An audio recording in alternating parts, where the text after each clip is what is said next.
Hello guys, welcome back to my channel. আমি অন্তস চলে এসেছি আবারও একটা নতুন ইন্টারেস্টিং ভিডিও নিয়ে। আর আজকের ভিডিওতে আমি আপনাদের সঙ্গে শেয়ার করে দিচ্ছি কড়াইশুঁটির কচুরির রেসিপি।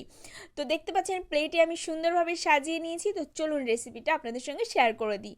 প্রথমেই আমি বেশ কিছুটা মটরশুঁটি নিয়ে নিয়েছি, তারপর কয়েক কলি রসুন নিয়ে নিয়েছি, দুটো কাঁচা লঙ্কা নিয়ে নিয়েছি।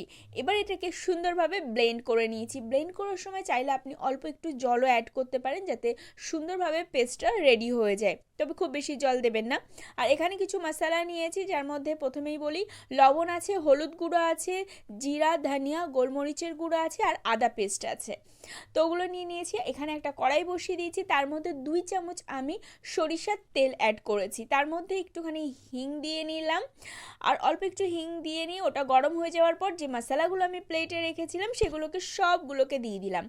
একটু নাড়াচাড়া করব ভালোভাবে, যাতে আদার কাঁচা গন্ধটা না থাকে, কারণ বাকি মশলার তো অত বেশি গন্ধ থাকে না, কিন্তু আদাটা যেহেতু পেস্ট, তো সের জন্য একটুখানি নাড়িয়ে চাড়িয়ে নিয়েছি। তারপর যে কড়াইশুঁটির যে পেস্টটা বানিয়েছিলাম সেটাকে ঢেলে দিয়েছি।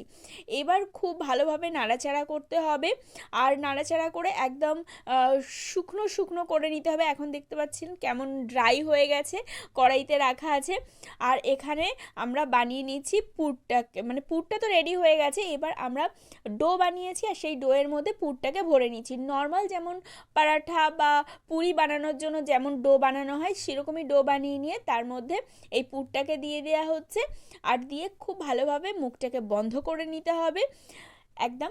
আর অল্প পরিমাণেই দেবেন, খুব বেশি একেবারে দেওয়ার দরকার নেই। তো দিয়ে ভালোভাবে মুড়ে নিয়ে গোল গোল করে নিয়ে তারপর এটাকে এক সাইডে রেখে দিতে হবে, কারণ সবগুলো রেডি করে নিয়ে তারপর বাকি প্রসেসিংয়ে যেতে হবে। তো মোটামুটি আমার সবগুলো রেডি হয়েই গেছে।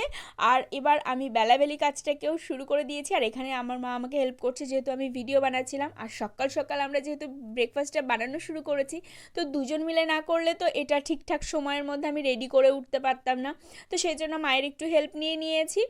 তো এখানে বেলাবেলিটা শুরু হয়েছে, আর অপর দিকে আমি ফ্রাই করতেও শুরু করে দিয়েছি। অয়েল গরম করে দিয়ে নিয়েছি, আর তার মধ্যে এই যে পুরিগুলো দেয়া হয়েছে। ওহ, দেখছেন কত সুন্দরভাবে ফুলে উঠেছে, আর এটা খেতেও খুবই সুন্দর লাগে। আর এই শীতের সময় তো এরকম একটু নিত্য নতুন ব্রেকফাস্ট ট্রাই করা যেতেই পারে, তাই না?